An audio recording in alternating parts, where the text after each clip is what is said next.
It's time for the best coverage of the top stories in sports.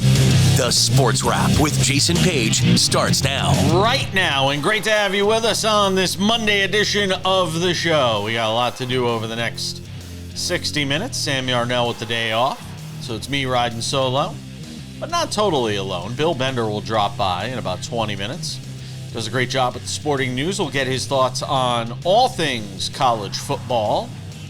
Big weekend of news. James Franklin out as the head coach at Penn State. We'll get into the who, what, where, why in that conversation. We'll also talk about some of the big games from the weekend that was in Week 7 of the college football season. We'll also be joined by our friend Brian Twining from Bleacher Nation, who does a great job on NASCAR. What a race in Las Vegas right here over the weekend on Sunday with Denny Hamlin winning the South Point 400 and obviously stamping his mark in the Final Four for the NASCAR Playoffs. All of that plus odds and ends on this Monday edition of the show. But we start things out in the NFL, and I mean, look, the Kansas City Chiefs, everybody had them dead and buried. I didn't, because if you've listened to this show, you know that I have felt strongly about the fact that in a wide open season in this league, and that is still the overarching theme right now in the NFL. Oh, you got all these one-loss teams and 6 one-loss teams, 5 one-loss teams now after the Lions lost last night. That even with all these one-loss teams, you have no undefeated teams, which it seems really early in the season for us to be having the conversation that we're already through all the talk of an undefeated season for somebody. The level of parity that has arrived in the NFL, where it just literally feels like anybody could win this thing if you get into the playoffs. Would you really count out Kansas City at 3-3, especially with what this offense has looked like the last 2 weeks as they start to get pieces back? And as Patrick Mahomes starts to get more comfortable with this sort of reconfigured offensive line. And they were talking about it on the broadcast on NBC last night as Kansas City took care of Detroit. They were talking about the fact that he had some PTSD of sorts from what had happened over the last couple of years and having to run for his life. And that he's finally getting more comfortable and more acclimated to the offensive line as it currently sits there in Kansas City. And the Chiefs are starting to slowly get their swagger back, and they're 3-3. And again, in a wide open AFC right now, are you really going to count out Kansas City? I'll tell you right now, if you forced me to say who goes deeper right now in the postseason, Kansas City or Denver, I'll take Kansas City. I know that sounds nuts, but Denver's only got one loss. Denver almost lost to the Jets yesterday when the Jets had 82 total yards in the game. We'll get to that in a second, though. Move away from... And by the way, Detroit's going to be fine, too. I'm not worried about the Lions. They're banged up. And if that game is played with everybody healthy last night, I'm not even so sure Kansas City wins, because I still am that big a believer in the Lions. Lions are going to be fine. Tampa Bay, another one of those one-loss teams. The one loss coming at Philadelphia, that crazy game earlier in the season. Tampa Bay wins again. You're getting the Baker Mayfield MVP conversation, which we're going to continue to hear that drumbeat because it's somebody different in the great reclamation project that has been Baker Mayfield here over the last few years, culminating in this continued rise of Tampa Bay. Who gets the win yesterday against the 49ers. Look, this is as much about the 49ers, though, and the fact that these injuries at some point are going to catch up with this football team. Kyle Shanahan's done a phenomenal job, but you simply cannot, week in and week out, continue to win in the NFL with a MASH unit and just plugging in pieces and putting things together. As good as Kyle Shanahan is, as good as... Robert Saleh is as a defensive coordinator. At some point, these injuries are going to catch up with you, and they have with the Niners. Doesn't mean I don't think they still win the division or go to the playoffs or anything like that. And you know, Mac Jones throws the pick late. Ultimately, I want to see what this team looks like when it gets some of these components back in place, namely Brock Purdy. who still has to get back. And I think we could kind of put to sleep this idea of Mac Jones supplanting Brock Purdy as the starting quarterback, as long as Brock Purdy returns and can be the Brock Purdy that the Niners need him to be. Let's talk about the Broncos and Jets from yesterday. Can't wait for just a moment here. I got up at 5:30 in the morning, 6 o'clock in the morning, to watch the Broncos and the Jets yesterday from London's Tottenham Stadium. God, do I regret that decision. I wish I could have just slept the extra 3 hours rather than watching that slop, that mess. And my buddy Nick Ferguson, maybe he was being tongue-in-cheek, said, no, it wasn't an offensive disaster. It was a defensive masterpiece. That was an offensive disaster. In fact, it wasn't offensive. It was offensive, what we saw from the Jets in that game. They had minus 10 passing yards for Justin Fields. That's not even possible. It was like the one time when I was working in radio in Hartford and the first ratings book came in after I had just started like 3 months prior, and it said I had a negative 0.1 rating. And I'm like, wait, it's not possible to have a negative rating. If people aren't listening, it's just a 0.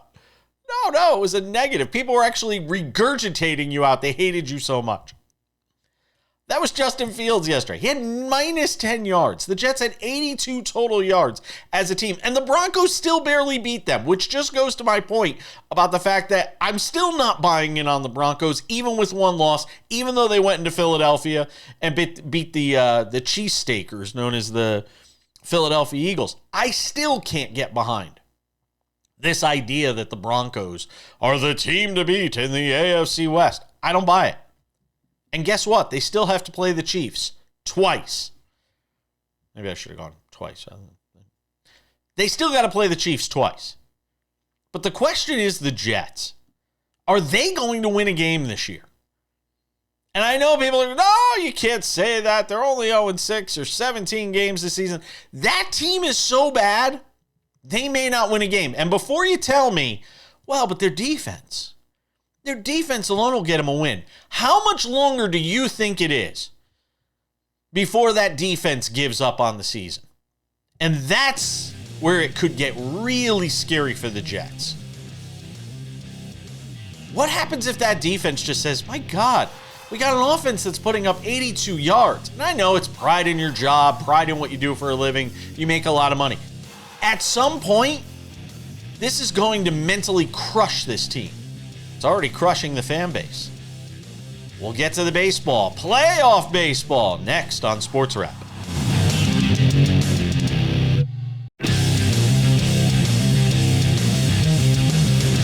Thanks for being with us. Coming up in 10 minutes, it's Bill Bender of the Sporting News, who does a terrific job on college football. We'll get some thoughts with him on the firing of James Franklin. And I want to ask him a question that I posited to our friend Nick Ferguson when we were texting yesterday back and forth. Nick, who joins the show, former NFL safety who hangs out with us quite a bit during football season, where I said to Nick, I'm like, if this is the NFL, would this firing be so crazy? Because if the answer is no, it wouldn't be crazy, then I don't know why it's crazy in college football to fire the head coach of a prominent program that just lost 3 in a row when the expectation was a national championship.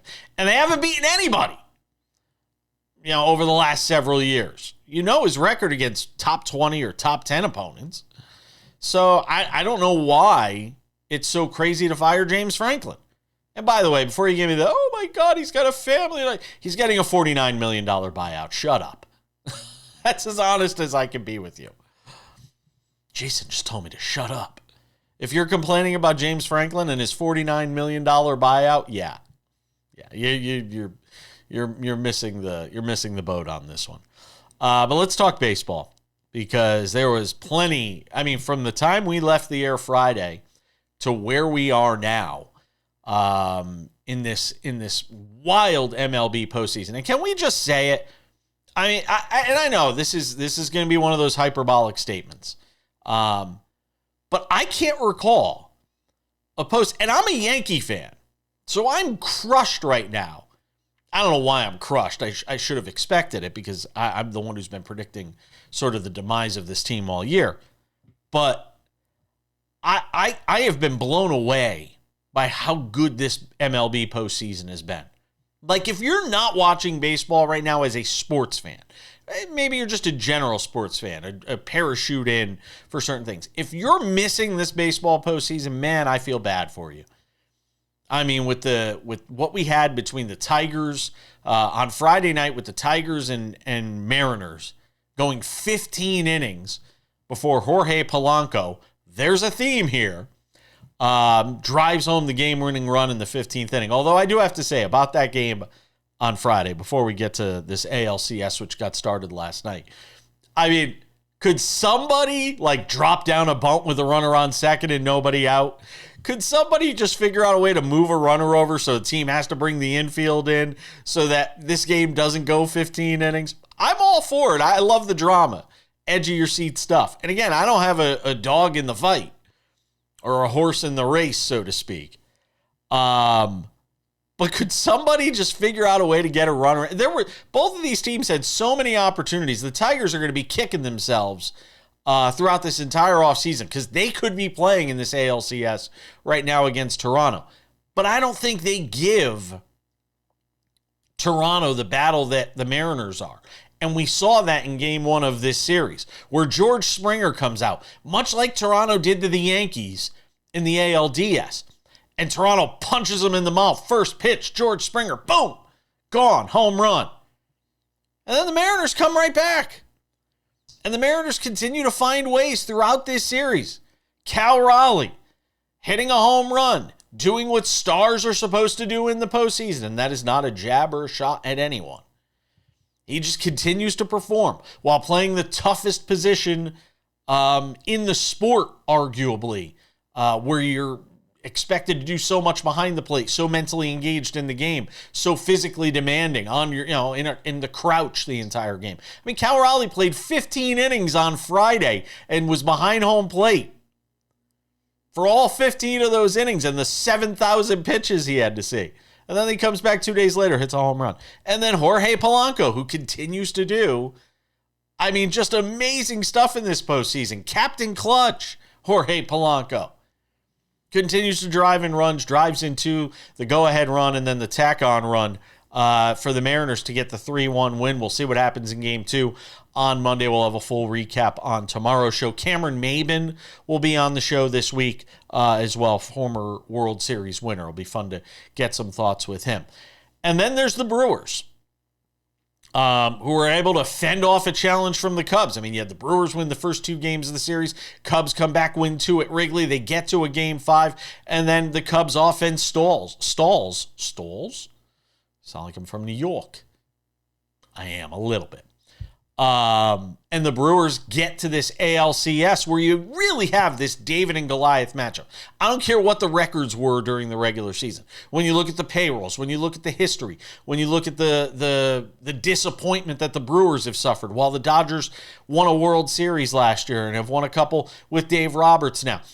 It is going to be a fascinating dynamic between these two teams. Hopefully for 7 games. I hope it goes a long way because this postseason has been filled with long series, whether it be best of 3 or best of 5, and now best of 7. And look, this is a different Brewers team. This is not your grandfather's Brewers that get to the playoffs and disappoint and can't find the big hit and choke games away late. This Brewers team that, different guys are doing it. Bryce Terang. Somewhere back there? Oh, I had a baseball card of him somewhere. Bryce Terang hitting a home run in this game after his bat basically going dormant throughout this entire postseason. And then you have the Dodgers, who, if not for an Orion Kerkeren error, would have been facing a Game 5 with the Philadelphia Phillies after winning the first 2 games of the series. And Sam and I have talked about it at great length, this idea of whether or not the Dodgers are inevitable. Are they Thanos? For those of you that are Marvel fans. Are they inevitable when it comes to potentially winning a World Series? I say the answer is no. There are flaws in this team. You can get to this bullpen. and Dave Roberts' sort of use of said bullpen and some of his decision-making has come under fire. And that'll be something that's very interesting, worth watching against Pat Murphy, who's just sort of the everyman. He talks about his team being the average Joes. Oh, they're a little better than average Joes after they win Game 5, he says. It is going to be fascinating to watch. While I feel like the Mariners and the Blue Jays, in two franchises that, one has never been to the World Series and the other hasn't been back in a very long time. While that is interesting on a different level, this Brewers-Dodgers thing is the ultimate David and Goliath. And, of course, there's the whole Bob Uecker narrative and sort of undercurrent that's sitting there with the late, great announcer for the Brewers as well. All right, we're going to come back. We're going to do some college football with Bill Bender next.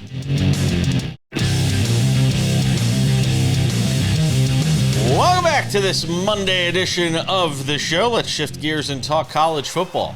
I was headed out yesterday to go cover the NASCAR race here in Las Vegas. It's the only major sporting event I've gone to since I moved here a year ago. And the news broke that James Franklin had been fired. And only about an hour or so earlier had I gotten a text message from this guy, our friend, Bill Bender, who does a great job with the sporting news on all things football. And we were talking about doing the show today, and we were bouncing around back and forth whether or not James Franklin would still be the head coach of Penn State. And lo and behold, Bill Bender, James Franklin's no longer the coach at Penn State. On a scale of 1 to 10, with the 10 being the most shocked, how shocked are you that they pulled this in the middle of the season? 6, 7, as the kids like to say. Unfortunately, my kids say this all the time, a 6 or a 7. I'm shocked about the buyout part, that we have a $49 million buyout and you're willing to move on. And, we've talked about the risk factors here. On one hand, yeah, it's been disaster hour all for the last 3 weeks, disaster 3 weeks specifically. But I think they made an emotional decision here. And unless they have the guy lined up, and the two most popular names are Curt Cignetti and Matt Rule, there's a risk. You had 10 wins each of the last 3 seasons. You were in a tie game with 5 minutes left in the college football playoff semifinals last season. So, this next guy better be good.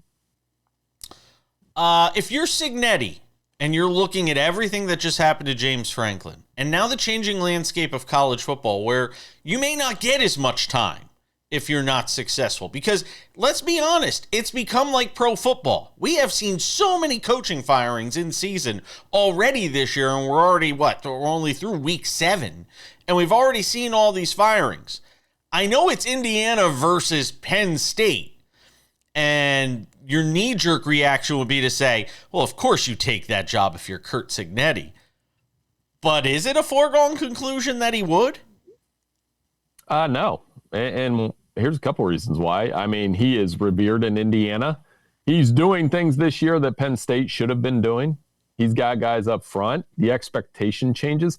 There was a key phrase in Patrick Kraft's statement that hit me. National powerhouse. That's what he called Penn State.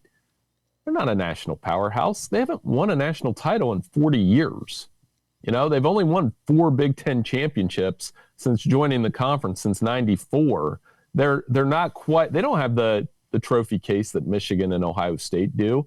So the guy that comes in is going to be expected to do that. I don't even think Michigan's on the same level as Ohio State program-wise on a national powerhouse level. You know what I mean? So that next guy, and if I'm Curt Cignetti, I'm thinking I'm 63. I could coach here for 10 years. They are the best matchup for Ohio State this year. They proved that last weekend over at Oregon. What happens for Franklin after this? How damaged is he from this experience when you talk about what's next for him? Oh, he'll find if he wants to continue coaching. He's a good coach. There's no doubt. He's pretty young. I would imagine he'd still want to continue coaching. Yeah, he'll find somewhere. A lot of people are drawing the connection to North Carolina. A guy like James Franklin would be a home run for North Carolina because, one, he could clean up a mess, which he did at Penn State when he got there. He was, after OB, Bill O'Brien, he was definitely the next guy to help clean up that mess. I think he could compete in that conference, and there'd be less pressure in these top 10 spotlight games, which, let's be honest, yes, he was 4-21, but Penn State wasn't favored in the majority of those losses. I was arguing this with my friend Nick Ferguson yesterday, who comes on the show. And I said, because he thought this was a dumb move by Penn State. And I said, well, look, I mean, if this were the NFL, would we be calling this a dumb move to fire James Franklin? Because if it's not a dumb move in the NFL, I don't know why it's a dumb move in college football when they are essentially one and the same now with the expectation levels that come with the fact that players get paid, that some of these larger schools are supposed to obviously excel more because of the resources they have, much like large market teams in professional sports. Do you agree with that idea? I think in terms of if you are, again, national powerhouse, that would be the equivalent of a quality organization in the NFL. And what do the quality organizations do? Pittsburgh, they don't fire Mike Tomlin. Nick Sirianni, I know there was hot seat talk last year, but if Philadelphia gets bounced in the wild card, they're not firing him. Tomlin's missed the playoffs. John Harbaugh is going to miss the playoffs this year, probably in Baltimore. I complain constantly about Matt LaFleur as a Green Bay fan, but the guy wins a lot of football games. So if you're a quality organization, I am a fan of stability. I was pointed out this week, though, that Georgia did move on from Mark Richt, and I probably wrote, why did they do that? And they got Kirby Smart. So that's what they're chasing right now, the guy that can take the next step. And there's nothing wrong with that. I'm just saying, I don't know if it's the wrong move, but it is a very risky move, and they better be right. Am I wrong in pointing out all these coaching firings that it does feel like there are more this year than we've seen in season? Oh, there's already been more Power 4 firings than there were. Okay, so it's not my imagination that this is happening. No, you're not. You're good. I think the Power 4, there's going to be a lot more, and part of it was we were figuring out the first couple of years of NIL, what can you do, what can't you do. But yeah, I mean, we already have multiple openings in we have multiple openings in the Big Ten with Deshaun Foster and James Franklin. We have five or six Power 5 coaches now, and I would anticipate more. Would Bill Belichick be one? Do you think he makes it through the season at this point with all the smoke we heard last week, with all the smoke we saw last week? I think he'll get through the season, and it'll be a one and done. I think they'll find a way to PR this. If they fire him now, you're admitting that, man, we screwed up. Oh, but wait a second. If you fire him at the end of the season, it isn't much better. You're still admitting you screwed up. You are, but I think you're at least getting the players through the season. And you know what? Like, the defensive coordinator's gone. It's his son. Which coaches are staying? I think they just need to put as many Band-Aids on it, get Belichick to a studio job, because I don't think he's going back to the NFL, and go after, quite frankly. James Franklin would be a perfect fit down there, I think. And a couple other jobs you were mentioning. Keep an eye on Wisconsin with Luke Fickell. I mean, they just got hammered by Iowa, and the Buckeyes are coming to town this week. We're chatting with Bill Bender of the Sporting News. He does a terrific job on all things college football. We have bolted him to the chair because there are actual games I want to talk about from this weekend, aside from the latest coaching firing in college football. The head coach at Oregon State got canned too this weekend after an 0-7 start. Bill Bender's hanging out with us. Don't go anywhere. Lots more to do on a Monday Sports Wrap.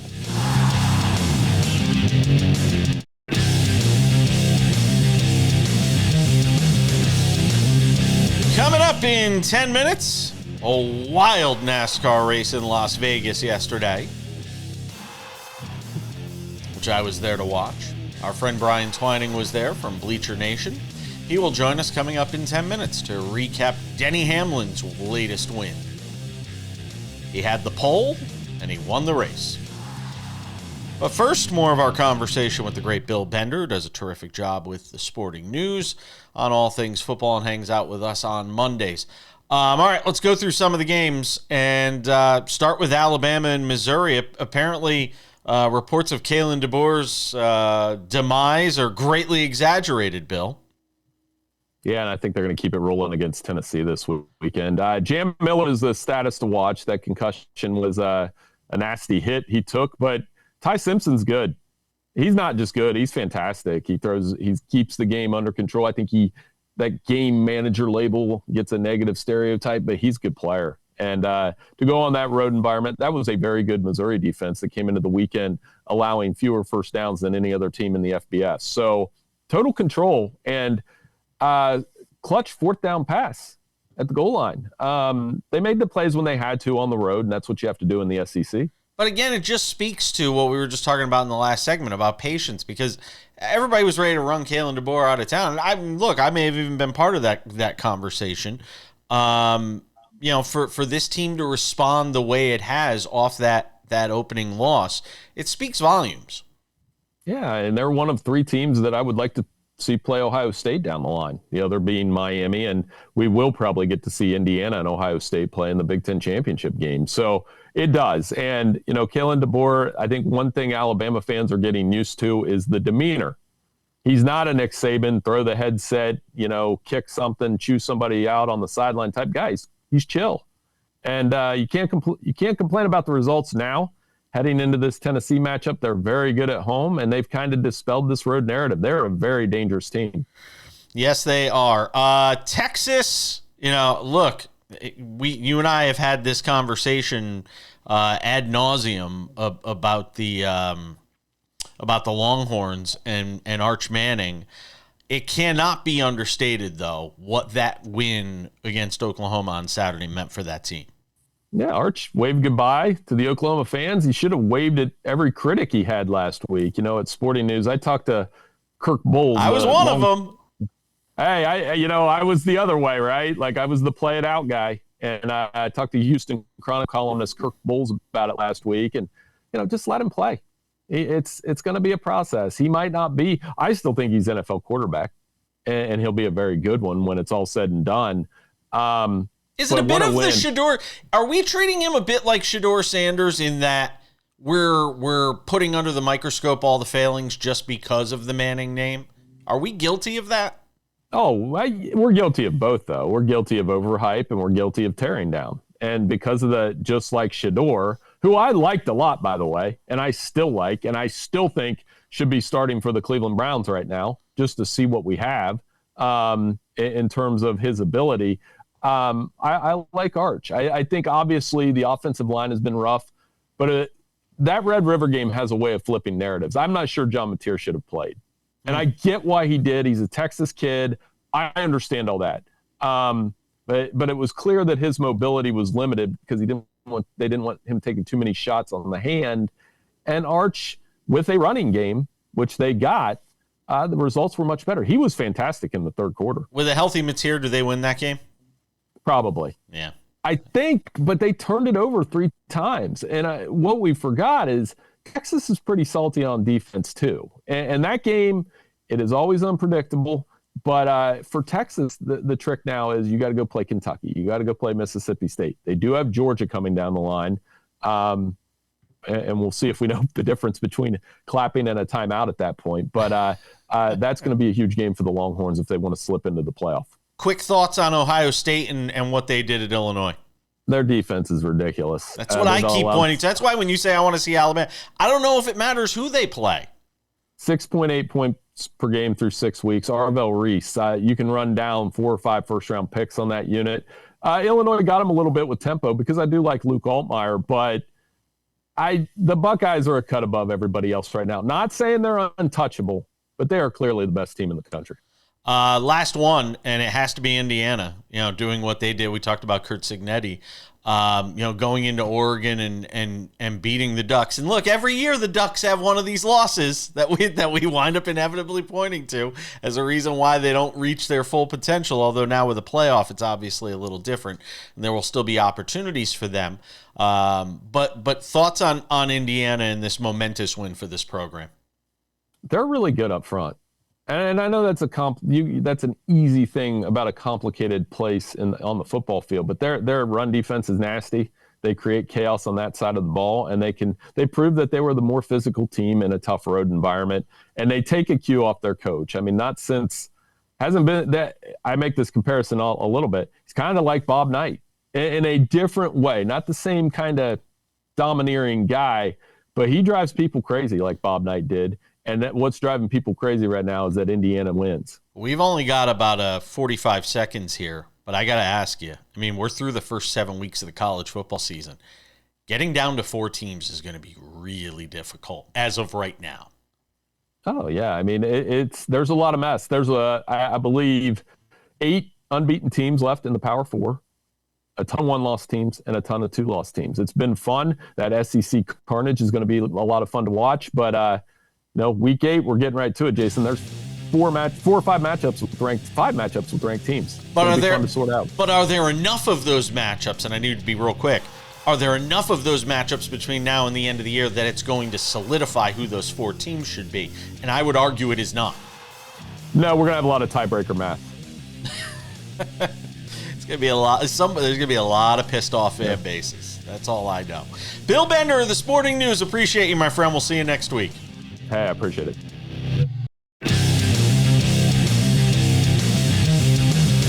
Welcome back. Odds and Ends wraps it up in 10 minutes with another college football firing that we didn't get to earlier in the show, but one that is notable nonetheless, and paying homage to what might be the most successful franchise in all of professional sports. That's coming up as well. But if it's a Monday on this show, we generally make sure to get this guy in. Brian Twining does a great job with NASCAR, with Bleacher Nation, catches work over there. And my go-to guy on Mondays on this show to recap everything we missed when it comes to NASCAR, which sometimes we do miss. Sometimes we don't get to watch the race. But then there's times like yesterday where I actually went to the race and got to see Brian in person for a change, as we were out there at the Las Vegas Motor Speedway for the South Point 400, where Denny Hamlin is your winner. Brian Twining, he had been on the pole for this race. And he winds up winning it despite sort of an up and down day and a wild day out there at Las Vegas Motor Speedway. And for full transparency here, I went to the race. Brian was at the race. But I told Brian in advance, I'm probably going to leave the race early because we had the dog at the sitter and I could find out, I can catch up on what happens later. I went there to get a lot of social media content for the show, which we did successfully. And you'll see later in the week on our Friday. We're going to have a special edition of SportsWrap because I'm going to be traveling, and we'll have some great content that we captured while we were out there at Las Vegas Motor Speedway. And Brian was actually a small part of that as well. But Brian, Denny Hamlin wins. There were a bunch of wrecks in this race late. Ryan Blaney was probably the biggest loser if Denny Hamlin was the biggest winner of this week's race. But talk about Hamlin and this win on Sunday at Las Vegas Motor Speedway. Yeah, the significance goes beyond him locking into the playoffs or the fact that it's the 60th win in his career, becoming only the 10th guy in the sport to do that. He also ties Kevin Harvick for the most wins in a career. He became the all-time winningest driver for Toyota, which is, something that is just another feather in his cap. It put Toyota in the championship 4, marking or completing the fact that they are now the only manufacturer to have a participant in the championship 4 under this current format. Like, yesterday was a massive win for everybody. Oh yeah, and it's also the first winner from the pole at Las Vegas Motor Speedway. Wow. That is remarkable. Yeah. And he punches his ticket, obviously, as you mentioned, for the Final Four, for the championship, for NASCAR. Talk about Ryan Blaney, though, because he has put himself behind the 8 ball here. He had a tire that basically blew out, it looked like, slammed into the wall. It ended his day very early in this race, within the first 60 or 70 laps. He was out of the race, and now he finds himself in a position where he's going to have to win in order to get in. It's not something that's unbeknownst to him, though, or uncommon for him. Yeah, if there's anybody in the round of 8 that can overcome an obstacle like this, it's Ryan Blaney, who is amongst the elite at Talladega. And, he's the back-to-back fall Martinsville race winner already. So I'm not too worried about the 12 team. Who else was a big loser out of yesterday, given what took place? William Byron. I was just going to say, I feel like the biggest loser is William Byron, who, yes, he's won at Daytona. Talladega is a little bit of a different animal, and he hasn't been the best at Martinsville the last couple of years under pressure, which he's going to be this year as well. And I pointed to him as a potential winner yesterday, and then literally as I'm walking out of the race, I watch him wreck. Did we get an explanation after the race as to how or why that happened? Because it seemed like he was somebody was diving down to go towards the pits. Maybe it was him, and he just slammed right into the car that was in front of him, which ended his day and caused this big wreck, which brought other drivers back into the race. But does anybody know what happened there?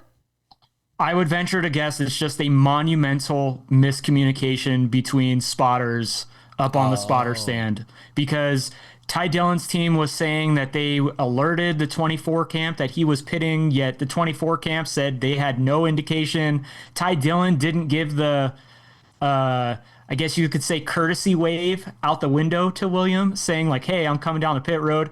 And from the perspective of pretty much everybody, fans, and I know for sure in the media center, he was a lane or two too high while trying to enter pit road. So this is definitely the 10's fault. William Byron was just running his line, and on his radio they said he's probably going to be running lane 2 or 3, so stay on the bottom, which is what William did. Before we go, a quick thought on Kyle Larson. He's still dangerous, but again, Denny Hamlin, 1v1 against the 11. Kyle Larson simply cannot beat the old man. And there's been, not for nothing, it was Shane Van Gisbergen, last week. There's been a few 1v1s here where Kyle Larson, when you would expect Kyle Larson to be the one to come out on top, where he hasn't recently, and it kind of leaves you scratching your head a little bit. It is interesting. I think Larson definitely has that dog in him, I guess you would say, about trying to win races, but these other guys, they're just a little bit more aggressive, I guess, at this point in time in the season. Before we go, a quick thought on Talladega. Buckle your seatbelts, because there's a lot of people that are in must-win situations, and we're probably going to get utter chaos in the last 20 or so laps. Yeah, that sounds about right for Talladega. Well, listen, it was fun seeing you out here yesterday. It's always good. And don't get me wrong, I like talking to you on a Zoom and just having you in a box, and I could box you in there, and it's great. But it's much, much better to get to see you in person. We had dinner on Friday night. I enjoyed that, and loved having you out here in Las Vegas. Hopefully we get to do it again soon. Thanks for coming on, as always. Yeah, of course. Take it easy. All right, we got a lot more to do on the show. Don't go anywhere. Odds and Ends wraps it up in a couple of minutes with some thoughts on the WNBA's Las Vegas Aces. Also, another firing in college football we didn't get to earlier. That's next.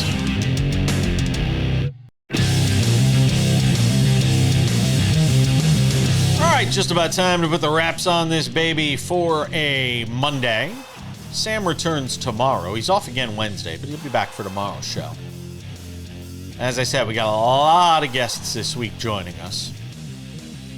Not sure what we're doing tomorrow yet, but Cameron Maben's going to be on the show this week. Jordan Schultz of Fox Sports is dropping by the program. Of course, David Ardsman, his usual baseball spot. So a lot to do on the program this week. Couple of reminders before we go. If you have not done so yet, make sure to subscribe to the Sports Wrap with Jason Page podcast. It's available on all your favorite podcasting platforms: Spotify, Apple Podcasts, YouTube Podcasts, iHeartRadio, TuneIn, Odyssey, Amazon. Anywhere you get a podcast, you can listen to this show Monday through Friday, crystal clear audio, 45 minutes commercial free. It is fantastic. You can listen to it while you're on the way to work. It plays just as well as an audio podcast as it does a television show. Speaking of television, we're on over 270 affiliates nationwide. Maybe you don't have time to watch us on one of those affiliates, or maybe we're not in your city yet. If that is the case, make sure to subscribe to the Sports Wrap with Jason Page YouTube channel. You can watch the show Monday through Friday right there on YouTube, commercial free, 45 minutes again. It is fantastic. And in addition to being able to watch the show on our YouTube channel, we have Sports Wrap Shorts, which is fantastic. Sometimes it's clips from the show, but oftentimes it's not. because news sometimes breaks after we finish putting the show together every morning out here on the West Coast. So you want to subscribe to SportsWrap Shorts because it's SportsWrap and a nice little bow, quick hitters on the top stories as they break throughout the day, in addition to being able to watch us talk about them here. SportsWrap Shorts available on our YouTube channel. And without any further delay, ladies and gentlemen, time for some odds and ends. One more note from college football, and we'll get to it here in odds and ends. You may recognize that man. May have remembered seeing him on TV for all those years talking about football. You might remember him winning a Super Bowl as an NFL quarterback. That's Trent Dilfer. Maybe you didn't realize he had been at UAB the last couple of years. It would be easy to forget with a 9-21 record in 2+ seasons for UAB. But the former Super Bowl winning quarterback is out of a job after a 53-33 loss at Florida Atlantic. Third straight loss for the Blazers. They are now 2-4 on the season, and the person that ultimately pays for that is one Trent Dilfer. Interestingly enough, Alex Mortensen, the son of the late, great NFL insider Chris Mortensen, is going to actually serve as the interim head coach for the remainder of the season. I would expect you'd see Trent Dilfer back in the broadcast booth at some point, but we'll have to wait and see. But it didn't go very well for him as a head coach over there at UAB. Odds and ends. Save the best for last, because let's say it right now, the Las Vegas Aces might be the best organization in all of professional sports. You heard me right.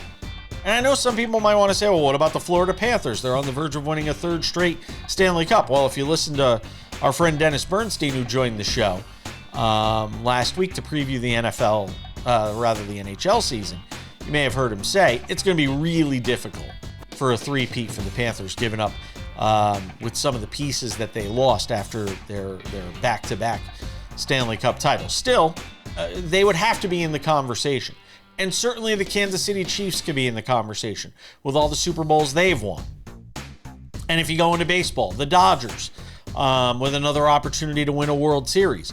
But with 3 of the last 4 years having yielded WNBA championships for the Las Vegas Aces, and for all the crap we like to give Mark Davis as the owner of the Las Vegas Raiders, and we kind of know the dumpster fire that the Raiders have been, no matter what city they've been in over the last couple of decades. The fact that the Las Vegas Aces are champions yet again, and again, it cannot be understated just how bad this team was through basically the first 25 games of the WNBA regular season. Maybe even the first 30 games if you go and look at the record. But with Asia Wilson and the steady leadership of Becky Hammon, as hard-nosed a coach as she is, here we are, another WNBA season in the books. And who knows, it might be the last WNBA season for a little while. Half kidding, with all the labor strife that league is about to be embroiled in. And a very busy offseason when you've got an expansion draft and players being dispersed. I don't think we could say enough about just how amazing this Las Vegas Aces organization is to capture its third title in 4 years. And I get it. There's not as many teams in the WNBA as there is in the NFL, as there is in the NHL, as there is in Major League Baseball. I appreciate the fact that some people are going to come at me and say it's unfair to label the Las Vegas Aces as the most successful organization in all of professional sports. But to still be able to win a title in this era of the WNBA, where now there is more parity, where it isn't just one team, that is dominating every season, where there is so much more talent in women's basketball. I like I said, I thought it was necessary to give them some time here at the end of the show today and wax poetic about what they've done, because it certainly deserves to be celebrated. So congratulations to Becky Hammon, Asia Wilson, the rest of that Las Vegas Aces team, and Mark Davis as the owner of the franchise. And that's going to wrap it up for us on this Monday edition of the show. Thanks to Bill Bender, Brian Twining, you for watching. We'll see you all back here on Tuesday for another edition of Sports Wrap. Have a great day.